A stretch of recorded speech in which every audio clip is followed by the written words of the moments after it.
Mood कैसा है आपका? बिल्कुल ठीक, बिल्कुल अच्छा लग रहा है। और शायद जो गुजरात के हमारे कार्यकर्ता हैं, लीडर्स हैं,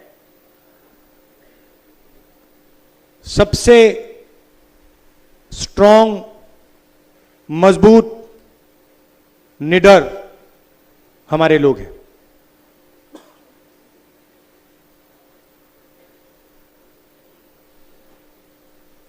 देश में क्या हो रहा है आपको मालूम है।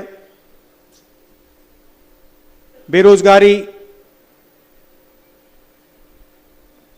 2-3 अरबपतियों को देश का पूरा धन दिया जा रहा है। यहीं के हैं, आपने ही भेजे हैं अदानी और अंबानी। उनके लिए सब कुछ अवेलेबल है,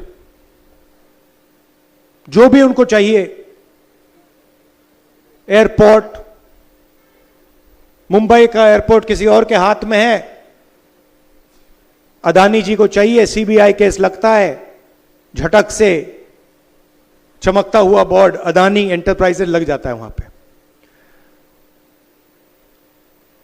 पोर्ट्स, शुरुआत यहीं से हुई थी। एयरपोर्ट, सीमेंट, इंफ्रास्ट्रक्चर, सारा का सारा डिफेंस, सारा का सारा इनके हाथ में जा रहा है। और जनता गुजरात में और पूरे देश में बस देखती जा रही है।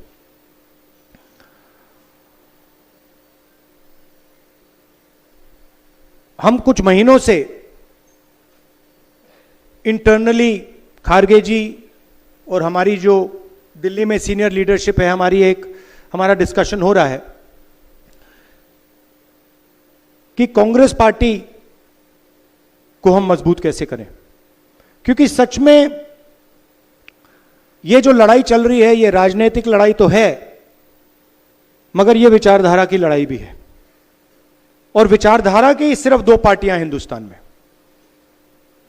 एक बीजेपी और आरएसएस और दूसरी कांग्रेस पार्टी। तो लड़ाई इन दोनों के बीच में है।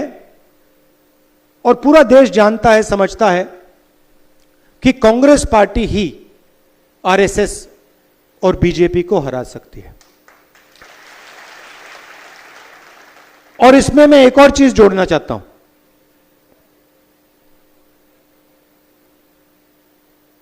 कि सबसे पहले अगर हमने आरएसएस और बीजेपी को देश में हराना है तो रास्ता गुजरात के थ्रू जाता है। हमें पहले यहां पर जो हमारी ओरिजिनल फाउंडेशन थी, हमारी पार्टी भी, अगर आप सोचें, हमारी पार्टी भी गुजरात से ही शुरू हुई थी। हमारे सबसे बड़े जो नेता थे महात्मा गांधी, वो आपने हमें दिए थे, और सरदार पटेल जी भी आपने हमें दिए। तो हमारी विचारधारा भी, हमारी पार्टी भी यहीं से शुरू हुई है। मगर काफी सालों से हम डिमोरलाइज से हैं। गुजरात में डिमोरलाइजेशन है नहीं है ना? थोड़ी, मतलब थोड़ा लग रहा है कि भाई ये बड़ा मुश्किल काम है। तो मैं यहां आया हूं आपको बताने कि ये कोई मुश्किल काम नहीं है, ये आप लोगों के लिए आसान काम है। और आप देख लेना, हम ये काम गुजरात में पूरा करके छोड़ेंगे।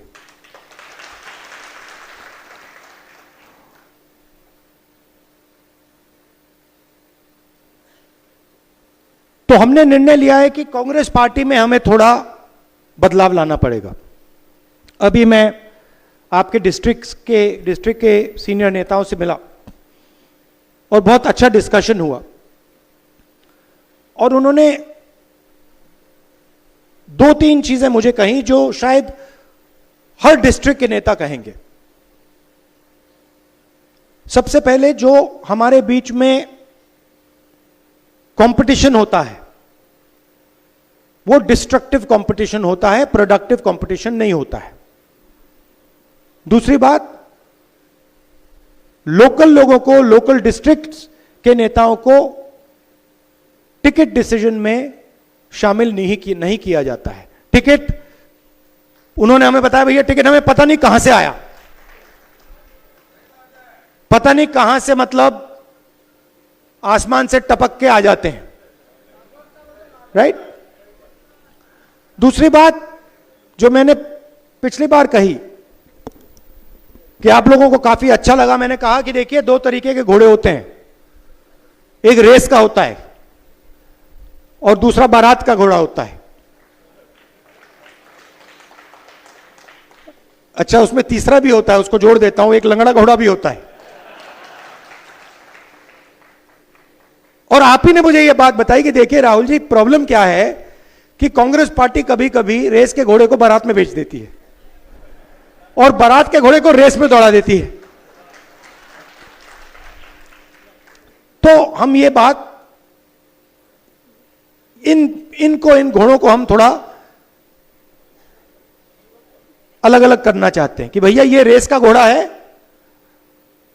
ये बारात का घोड़ा है और ये लंगड़ा घोड़ा है, और रेस के घोड़े को हम दौड़ाएंगे, बारात के घोड़े को हम नचाएंगे, राइट। तो हमारे डिस्कशन में से मेन बात क्या निकली कि डिस्ट्रिक्ट को अहमदाबाद से नहीं, डिस्ट्रिक्ट को डिस्ट्रिक्ट से चलाना चाहिए, और डिस्ट्रिक्ट के जो नेता हैं, डिस्ट्रिक्ट के जो लीडर्स हैं, उनको स्ट्रेंथ देनी चाहिए, और खास तौर से जो डिस्ट्रिक्ट प्रेसिडेंट है उसको जिम्मेदारी देनी चाहिए, उसको पावर देनी चाहिए और उसके हाथ मजबूत करने चाहिए। और यह काम हम अब शुरू कर रहे हैं। भेड़िया जी आए हैं, ये मंत्री रहे हैं, सीनियर हैं, इनको हमने यहां भेजा है। गुजरात के भी लोग आए हैं, जिग्नेश आए हैं, दो तीन और लोग आए हैं। ये आपसे बातचीत करके हमारे को 5-6 नाम देंगे जिनमें से आपका डिस्ट्रिक्ट प्रेसिडेंट चुना जाएगा। डिस्ट्रिक्ट प्रेसिडेंट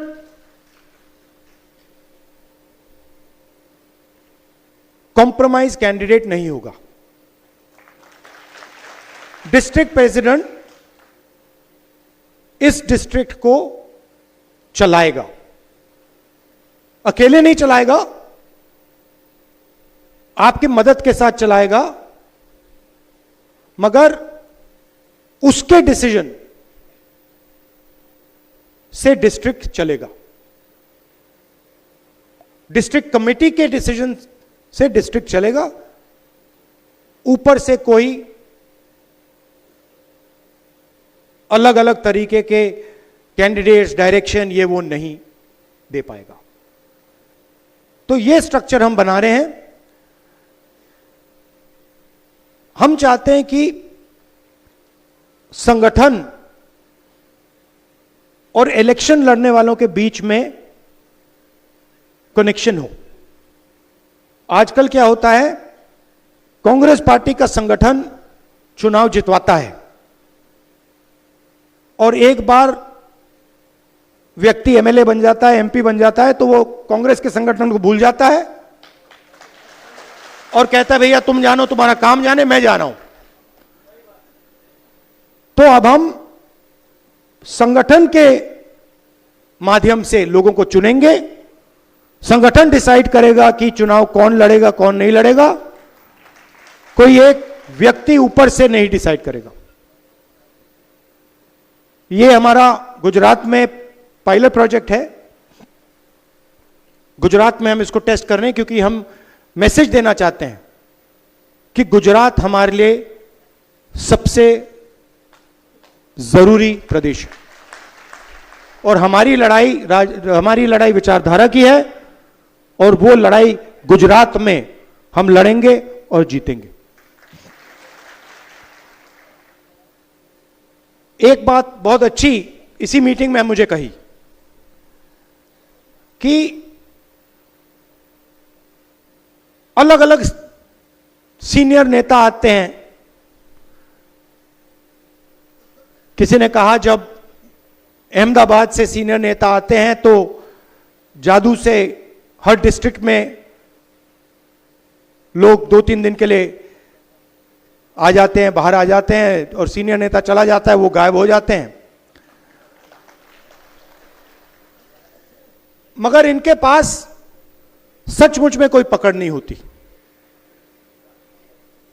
कि सीनियर नेता बने घूम रहे हैं मगर बूथ नहीं जिता पाते हैं। तो हम उन लोगों को स्ट्रेंथ देना चाहते हैं जिनकी पकड़ बूथ से है, जो लोकल हैं, जो जनता की जो समस्याएं हैं, जनता की जो इश्यूज हैं, जो उनको उठाते हैं, उनको हम आगे बढ़ाना चाहते हैं, उनको हम पावर देना चाहते हैं। यह मैं आपसे कहने आया हूं। आपके साथ डिस्कशन होगा, आपकी राय ली जाएगी, आपकी ओपिनियन ली जाएगी और उस बेसिस पे हम निर्णय लेंगे। आप यहां गुजरात में कांग्रेस पार्टी के लिए लड़ते हो, मैं समझता हूं कि यह आसान काम नहीं है। शायद पूरे देश में आपको सबसे ज्यादा सहना पड़ता है। आप धमकियां खाते हो, लाठी खाते हो, गाली खाते हो, मगर आप कांग्रेस पार्टी का झंडा नहीं छोड़ते हो। तो मैं आपका दिल से धन्यवाद कहना चाहता हूं और मैं आपको बताना चाहता हूं कि जहां भी मेरी जरूरत होगी, गुजरात के कोने कोने में जहां भी आप मुझे बुलाओगे, मैं हाजिर हो जाऊंगा। नई जनरेशन को हमें कांग्रेस पार्टी में लाना है। जो सचमुच में जनता से जुड़े लोग हैं, उनको हमें आगे बढ़ाना है।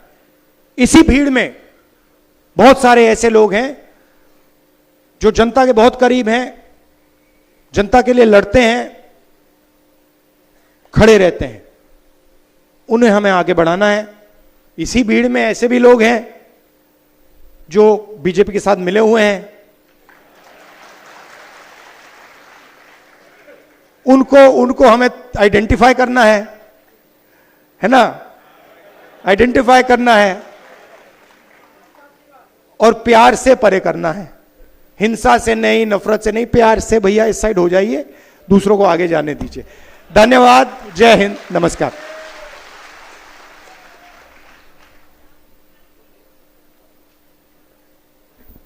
કાર્યક્રમના અંતમાં તુષાર ચૌધરી સાહેબને આમંત્રિત કરી આભાર વિધિ કરવા માટે આપણે પોતપોતાનું સ્થાન છોડવાનું નથી। સંગઠન સૃજન અભિયાનનો અરવલ્લી જિલ્લા ખાતે શુભારંભ કરવા આપણી વચ્ચે ખાસ પધારેલ આપણા નેતા આદરણીય શ્રી રાહુલ ગાંધીનો આ જિલ્લામાં આવવા બદલ આપ સૌ વતી ખૂબ હૃદયપૂર્વક આભાર માનું છું। સાથે સાથે આપણા સંગઠન પ્રભારી કેસી વેણુગોપાલજી, શ્રી મુકુલ વાસનિકજી, શ્રી શક્તિસિંહભાઈ, અમિતભાઈ, ભરતસિંહભાઈ, મિસ્ત્રી સાહેબ અને ખાસ જે લોકો અહીંયા કામગીરી કરવાના છે અરવલ્લી જિલ્લામાં, એવા આપણા નિરીક્ષક શ્રીઓભાઈ, શ્રી જિજ્ઞેશભાઈ બેન, શ્રી જૈનીબેન બેન, પ્રમુખશ્રી અને અરવલ્લી જિલ્લામાં બૂથે બૂથથી પધારેલા આપ સૌ સેનાપતિઓ અને સૈનિકો, મારી તમને બધાને એક જ વિનંતી છે કે આની જે શરૂઆત થઈ રહી છે એ શરૂઆતમાં તમારે જે કહેવું હોય એ સાચું બોલજો. તમને જે પૂછવામાં આવે ત્યારે સાચું બોલજો. પછી તમે શરમમાં રહેશો કે હું આ બોલીશ ને પેલાને ખબર પડશે તો ખોટું લાગશે, તો મારી જોડે ઝઘડો કરશે, તો આવો ખોટો રિપોર્ટ આપશો તો આ સૂચન અભિયાન સફળ નહીં થાય. પણ સાચો રિપોર્ટ આપશો તો લખી રાખજો કે અરવલ્લી જિલ્લામાં જિલ્લા પંચાયત ફરી કોંગ્રેસની બનશે, 6 તાલુકા પંચાયત પણ કોંગ્રેસની બનશે ને ફરી પાછા 3 ધારાસભ્ય પણ અરવલ્લી જિલ્લામાં કોંગ્રેસના જીતશે. પણ એના માટે રિપોર્ટ આપવાનું કામ તમને જે રાહુલ ગાંધી સોંપવા આવ્યા છે એ રિપોર્ટ તમે સાચો કરજો. ફરી આપ સૌનો ખૂબ હૃદયપૂર્વક આભાર. આપણા નેતા પોતાની જ વાતો કરી મોટી મોટી જતા રહેવા નથી, તમારા દિલની પણ સાંભળવા માંગે છે. ટાઈમની મુશ્કેલી છે. 3 વ્યક્તિઓ કોઈ પણ હાથ ઊંચો કરે એમાંથી ભાષણ નથી કરવાનું. નાની રાહુલજી અને સંગઠનને લગતી વાત આપની કરી શકાય. હાથ ઊંચો કરશો કોઈ પણ રેન્ડમ. હા,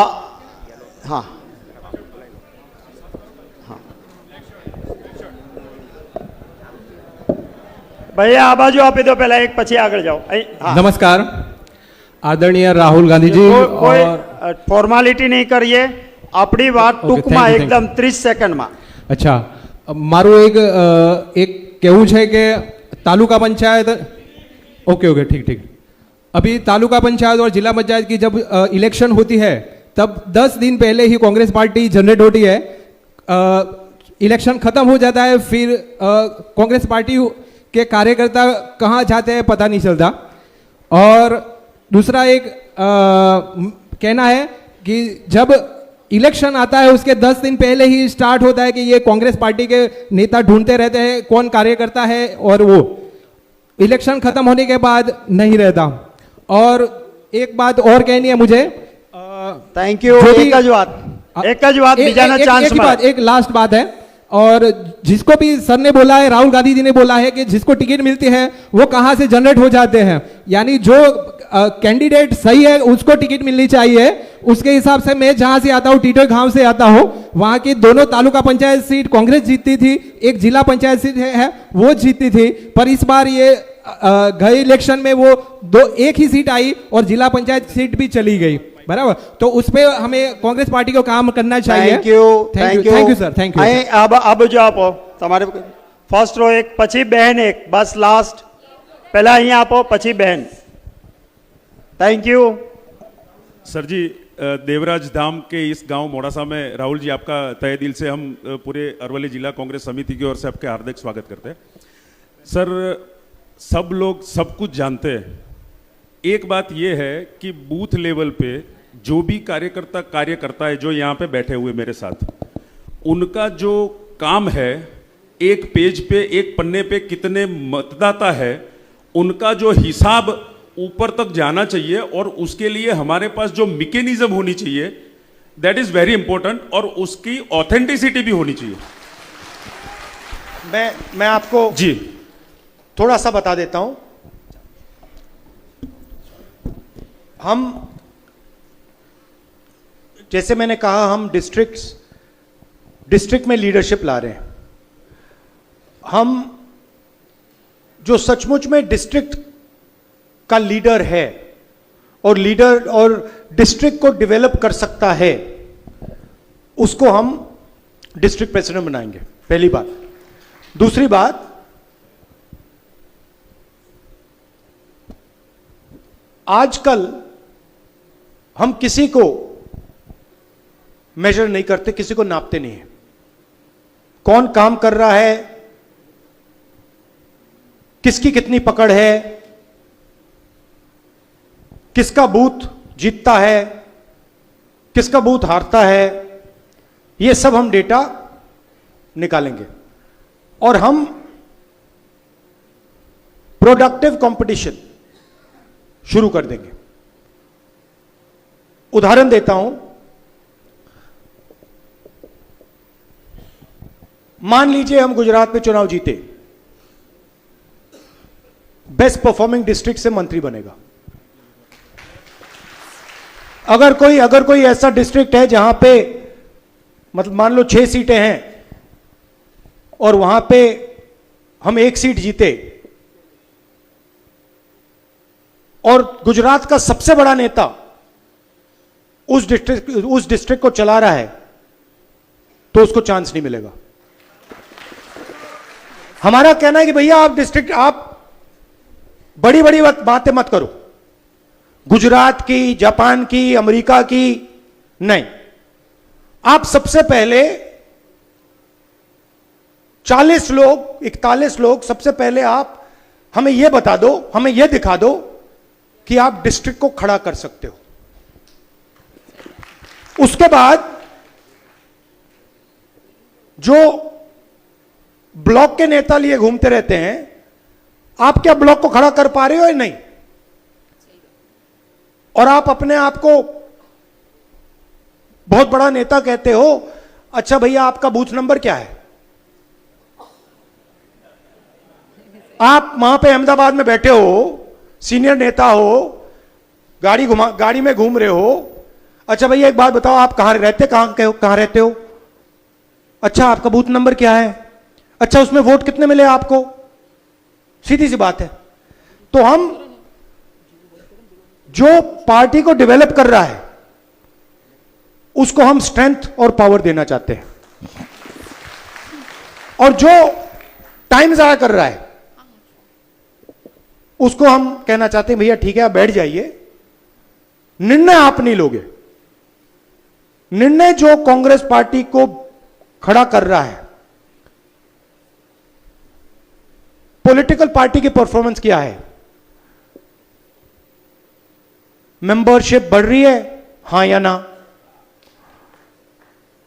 लोकल एजिटेशन है, उसमें हमारे नेता भाग ले रहे हैं, हां या ना? चुनाव हो रहे हैं, जिला परिषद, लोकल बॉडी के इलेक्शन, विधानसभा, लोकसभा, उसमें हमारी वोट बढ़ रही है, हां या ना? नापना तो बहुत आसान है।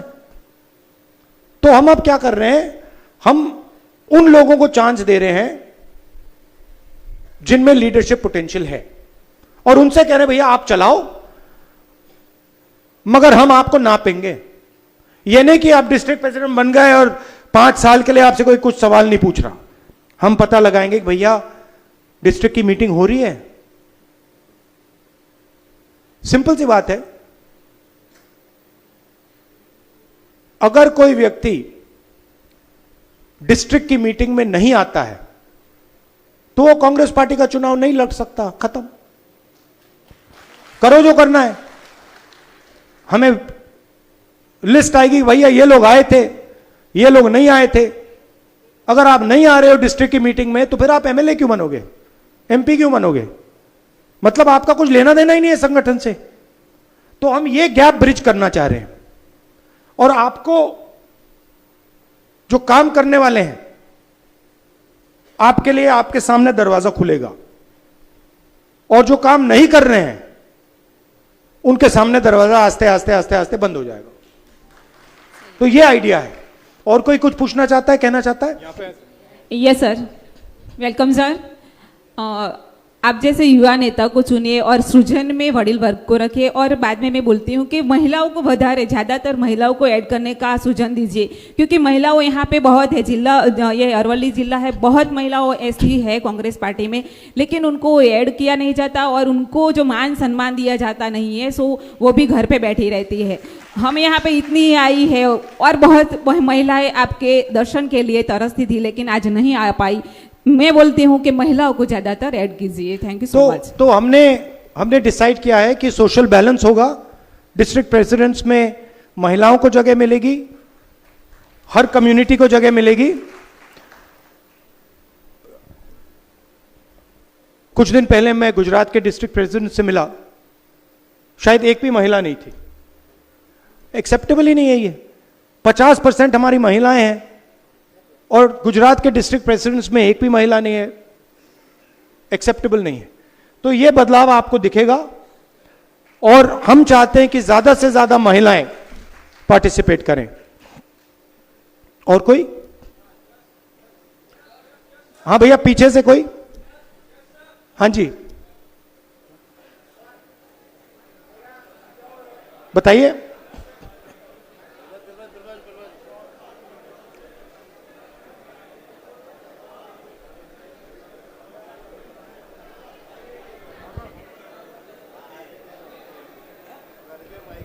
हेलो, मेरा सुझाव है, कांग्रेस पार्टी का जो फंडिंग आता है जो संगठन के लिए यूज़ नहीं हो रहा है, संगठन तक अपना जो पेमेंट्स होता है वो नहीं आ रहा है, और जो संगठन के नीचे स्तर के लोग हैं उसको ताकत नहीं मिल रही है। तो उसके लिए जो मेरी विनती है कि अगर कार्यकर्ता के पैसे से ही पार्टी खड़ी करनी है तो कार्यकर्ता कितना पैसा डाल करेगा। 2002 से मैं पार्टी में काम करता हूं। मैं आपको जवाब देता हूं। इसके बारे में हमने सोचा है, डिस्कशन किया है। देखिए, चुनाव से पहले 3-4 महीने पहले कांग्रेस पार्टी कैंडिडेट्स को फाइनेंशियल सपोर्ट देती है। हमने निर्णय लिया है कि वो फाइनेंशियल सपोर्ट हम 3 महीने पहले ना दें, वो फाइनेंशियल सपोर्ट हम कॉर्पस फंड बना के डिस्ट्रिक्ट को पकड़ा दें। उसमें से आपको मंथली पैसा मिलेगा, डिस्ट्रिक्ट को चलाने के लिए पैसा मिलेगा। मगर हम ये भी चाहते हैं कि हमारे जो डिस्ट्रिक्ट प्रेसिडेंट्स हैं, डिस्ट्रिक्ट के सीनियर नेता हैं, वो भी फंडिंग का काम करें, लोगों से फंड रेजिंग का काम करें, तो वो भी हम मेजर करेंगे। अब थोड़ा मुझे निकलना है क्योंकि कमर्शियल फ्लाइट है। आप सबका दिल से बहुत बहुत धन्यवाद। नमस्कार, जय हिंद।